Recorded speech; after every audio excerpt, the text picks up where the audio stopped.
नमस्कार दोस्तों, 27 अगस्त 2016 की इंडोनेशिया की ये सच्ची घटना है।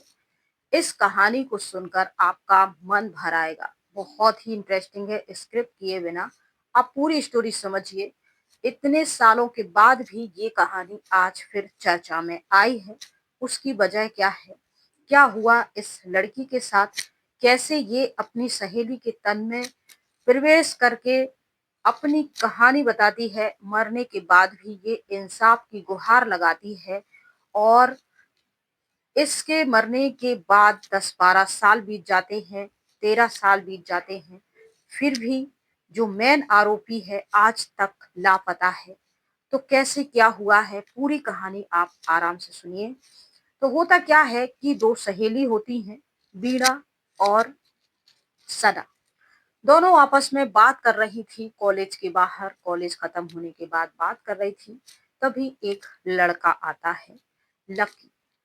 लकी बीना का बॉयफ्रेंड होता है। वो उससे कहता है कि चलो कहीं घूम के आते हैं। तो बीना उसके साथ चली जाती है। लकी को हर कोई जानता था, मतलब बीना के माता पिता भी जानते थे, लकी के घर वाले भी बीना को जानते थे। और ये जो सना उसकी सहेली है, ये भी जानती थी कि इसका ये बॉयफ्रेंड है, पुराना दोस्त भी है। आपस में ये लोग घूमते फिरते हैं, कोई दिक्कत नहीं। ये लोग चले जाते हैं घूमने के लिए। वो भी अपने घर चली जाती है।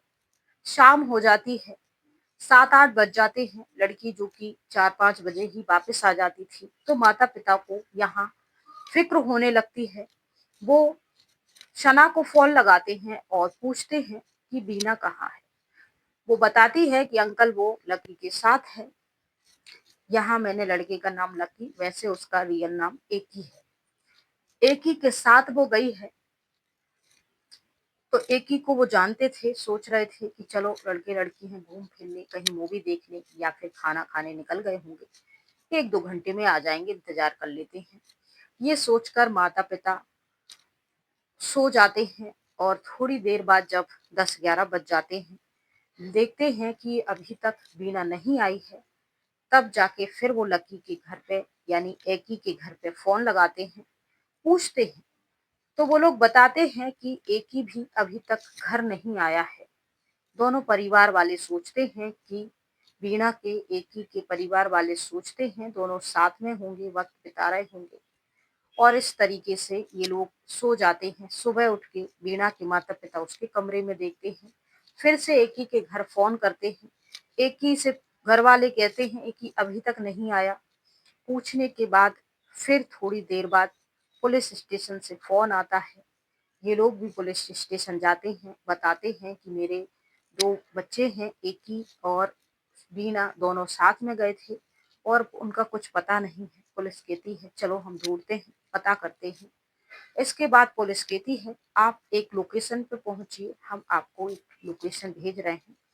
बीना के माता पिता उस लोकेशन पे पहुंचते हैं जहां बीना एकी का एक्सीडेंट हुआ था, गाड़ी पड़ी हुई थी।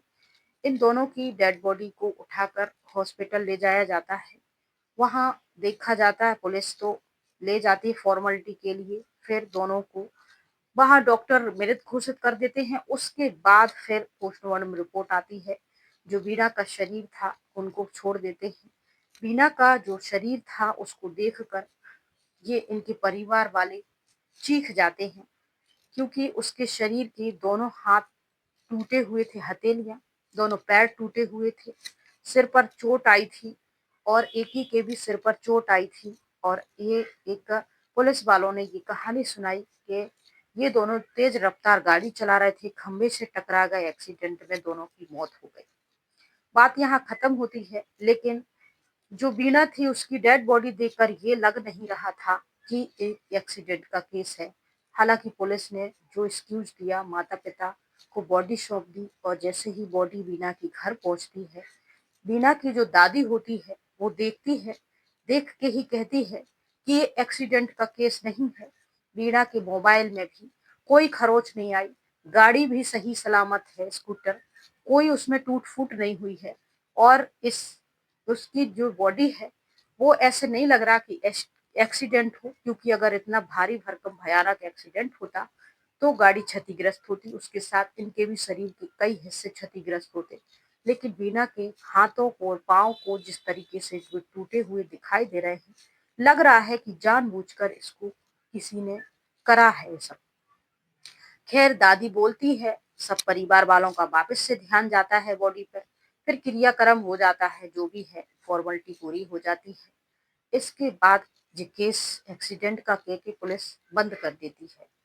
उसके 8 दिन बाद ही जो इसकी सहेली थी, उसके घर से फोन आता है, उसकी सहेली की बड़ी बहन का, कि आप जल्दी से मेरे घर आ जाइए, कुछ जरूरी बात करनी है। यहाँ जो था कि अभी वीणा की डेथ को 8 ही दिन हुए थे।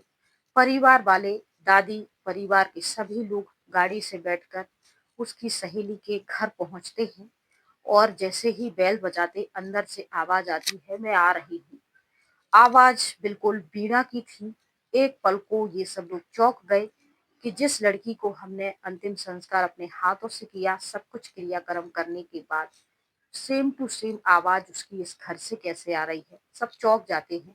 दरवाजा खुलता है और वो वीणा की जो सामने सहेली होती है, उसकी सहेली के मुख से आवाज वीणा की निकल रही थी, पापा आप आ गए। गले लग जाती है, रोने लगती है और आवाज बिल्कुल वीणा की थी। उसकी सिस्टर ये सब कुछ देख रही थी और कह रही थी, अंकल ये कभी कभी 1-2 दिन से वीणा की आवाज में, जो कि मैं वीणा को जानती हूँ, वो अक्सर घर आया जाया करती थी, तो कभी ये वीणा की आवाज में बातचीत करने लगती, कभी नॉर्मल हो जाती। मुझे कुछ अजीब लगा, इसीलिए मैंने आप सबको यहाँ बुलाया है। मैंने भी आवाज सुनी थी, ये कुछ देर के लिए वीणा की आवाज में भी बात करती है। वो कहती है, पापा मैं वीणा ही हूँ, मैं अपनी सहेली के शरीर में आई हूँ, मैं आपको कुछ बताना चाहती हूँ। आप मेरी सारी बातों को रिकॉर्ड कर लीजिए। दिखाई तो नहीं देगी, कोर्ट ये सब कुछ नहीं मानेगा, लेकिन मेरी आवाज को, मेरे दिए हुए बयानों को जरूर मानेगा। मेरा एक्सीडेंट नहीं हुआ है। ये सारी बातें सुनकर चौंक जाते हैं, एक दूसरे को देखते हैं। वीणा की आत्मा जिस सहेली के तन में छुपी हुई थी, वो आराम से बैठते हैं, इत्मीनान से वो सारी बातें बताती हैं। वीणा के पिता इन सारी चीजों को रिकॉर्ड करना शुरू कर देते हैं। ये सब लोग सुन रहे थे। वो धीरे धीरे करके अपने साथ हुई सारी आप बीती को कहानी के तौर पर बताने लगती है, जो कि एक हकीकत थी। इसके बाद फिर वो बताती है कि पापा 27 अगस्त 2016 को जब मैं अपनी सहेली के साथ बातें कर रही थी, तभी एक ही आता है। एक ही के साथ मैं घूमने के लिए जाती हूँ और हम लोग तेज रफ्तार तो बाइक चल ही रही थी, क्योंकि एक ही को भी बाइक से रेस करना पसंद था। मुझे कोई दिक्कत नहीं थी। लेकिन इसका एक दोस्त आता है, जो मुझे स्कूल लाइफ में भी परेशान किया करता था। प्रपोज उसने मुझे किया, लेकिन वो मुझे पसंद नहीं था। उसके बाद एक उसने ग्रूम ग्रूम एक्टिव करके एक ग्रुप ज्वाइन किया। इनका काम था लड़कों का, ये 10-12 लड़कों का ग्रुप था। लड़ाई झगड़ा करना, मारकाट करना, लोगों को परेशान करना, धमकी देना, छेड़खानी करना लड़कियों के साथ और उन्हें परेशान करना, ये सब इनका काम था। एक ही जो कि उस लड़के का दोस्त निकला, कॉलेज में मेरी एक ही से मुलाकात हुई, मुझे एक ही से प्यार हुआ। उसके बाद मुझे पता चला कि कॉलेज लाइफ से जो लड़का स्कूल लाइफ से जो मुझे फॉलो कर रहा है, पीछा कर रहा है, मुझे प्रपोज करता है, हालांकि वो बदमाश था इसलिए मुझे पसंद नहीं था, ये एक ही उसी का दोस्त है। इसके बाद फिर वो मुझे जब पता चला कि मैं उसका, तो इसको जलन हो गई। जैसे ही हम लोग को देखा उसके दोस्त ने, वो अपने कई दोस्तों के साथ, पूरी गैंग के साथ वहां आ जाता है। हम लोगों पर गाड़ी रोकता है, डंडों से वार करता है। मेरे साथ कई लोग मिलके बारी बारी से दुष्कर्म करते हैं। उसके बाद मेरे हाथ और पैर पे कई बार गाड़ी चला दी जाती है और हम इसी तरह बेहोशी की अधमरी हालत में होते हैं और ये सब लोग भाग जाते हैं। इसके बाद पुलिस आती है, किसी ने पुलिस को इन्फॉर्म किया, पुलिस आती है, हॉस्पिटल लेके जाती है। वहां हॉस्पिटल में दम टूट जाता है और फिर पोस्ट मुर्दा घर में हमको रख दिया जाता है। ये सारी बातें थी। वीणा का परिवार फिर से उस ऑडियो को लेके पुलिस स्टेशन जाता है। केस जो कि बंद कर दिया गया था एक्सीडेंट का के अब ये कोर्ट में जाता है। वीणा की पुरानी ऑडियो रिकॉर्डिंग और आज की फ्रेश रिकॉर्डिंग, जो कि उसकी आत्मा शरीर के तन में घुस के बात कर रही थी, ये सारी चीजें बारी बारी से सुनी जाती हैं और फिर इनको आदेश दिया जाता है कि ये जो वीणा का केस है, इसको फिर से ओपन किया जाए और पता लगाया जाए। फिर क्या होता है, पुलिस ये सोशल मीडिया पे ये बातें ट्रेंड करने लगती हैं। वीणा को न्याय मिलना चाहिए। न्यूज मीडिया, सोशल मीडिया सभी में ये बातें ट्रेंड करने लगती हैं। उस समय इतना ज्यादा मीडिया का ट्रेंड नहीं था, लेकिन पब्लिक जगह जगह धरने प्रदर्शन करने लगती है, जस्टिस फॉर वीणा कहने लगती है। सरकार पे दबाव बनता है, जज पे दबाव बनता है, पुलिस पे दबाव बनता है और ये केस रीओपन होता है और फिर से इसकी सुनवाई कार्यवाही शुरू होती है।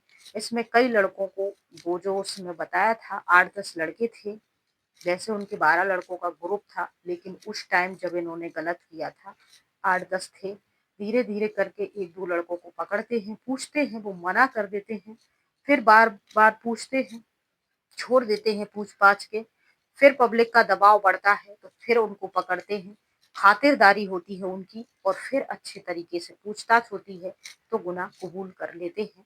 8 लड़के पकड़े जाते हैं, लेकिन इनका जो मास्टर माइंड था पेगी, वो अभी भी फरार था, पकड़ा नहीं गया था। पेगी बदमाश लड़का जो स्कूल लाइफ से वीणा को फॉलो कर रहा था, उसकी प्रपोजल ठुकराने के बाद खुन्नस में था, मौका देखकर उसे दबोचना चाहता था और इसी कारण से उसने बदमाश लड़कों की एक गैंग भी बना रखी थी, जो लोगों को डराना, धमकाना, परेशान करना, ब्लैकमेल करने का काम करते थे। साथ में गाड़ी बाइक रेसिंग का काम भी ये लोग करते थे। एकी को भी ये काम पसंद था, पेगी को भी ये काम पसंद था और ये उस समय भी बाइक रेसिंग के चक्कर में एक सुनसान जगह वो ले जाते हैं, घेरते हैं, मार देते हैं और इस तरीके से ये केस, जो कि पेगी एक पुलिस वाले का लड़का था, तो कैसे उसको गायब कर दिया, वो उस शहर में नहीं था, कोई कांटेक्ट नहीं था। ढूंढे गए, 8 लड़कों को पकड़ा गया, उनने अपना गुनाह कबूल किया, उनको उसमें से एक नाबालिग था, उसे छोड़ दिया गया, बाकी को उम्र कैद की सजा हो गई और ये जो मैं मास्टर माइंड था पेगी, ये फरार था।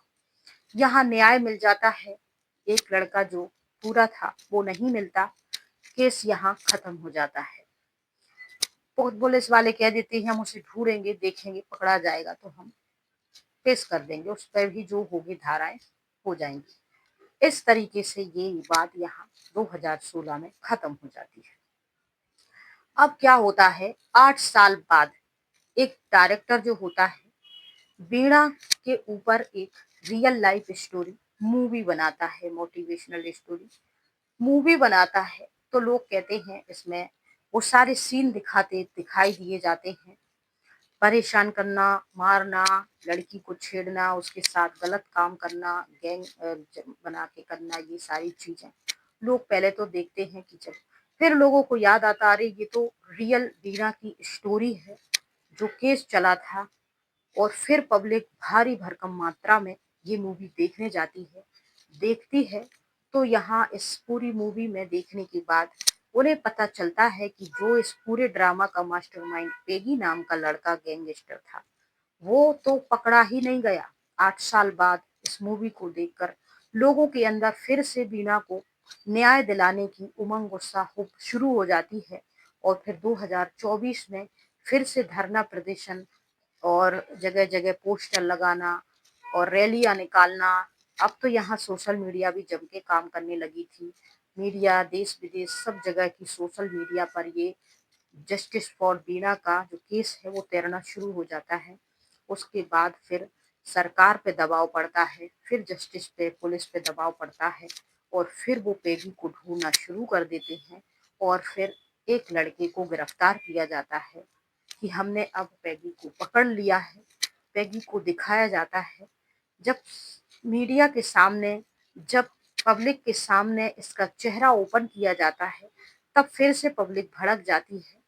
जस्टिस के सामने जब पुलिस इस लड़के को पेश करती है, तो पुरानी पैगी की तस्वीर और इस चेहरे को मिलान करवाती है, जो कि बिल्कुल डिफरेंट थे, देखने में ही लग रहा था कि ये लड़का पैगी नहीं है। अब यहाँ क्या हुआ क्या नहीं हुआ, फिर उस पुलिस पे दबाव है कि तुम गलत लड़के को, शायद दबाव के चलते तुम किसी गलत लड़के को उठा लाए हो, ये वो लड़का नहीं है, ओरिजिनल लड़के को ढूंढो। पुलिस कहती है हाँ हम ढूंढेंगे, काम कर रहे हैं। और इस तरीके से इस लड़के को जो पैगी बना के पुलिस ने पेश किया था, ये वही है या नहीं है, इसको बरी कर दिया जाता है और फिर ये केस ठंडा हो जाता है। फिर इसके बाद एक सीरीज बनती है 2026 में, जहां लोग इस सीरीज को देखकर फिर से जस्टिस फॉर वीणा के बारे में बात करने लगते हैं और आज फिर ये केस हमारे बीच में खुल के सामने आता है। हालांकि अभी तक ये पेगी जो है पकड़ा नहीं गया है। अब इसको सरकार सजा देगी या प्रकृति सजा देगी, ये तो आने वाला वक्त बताएगा। इस कहानी में फिलहाल इतना ही।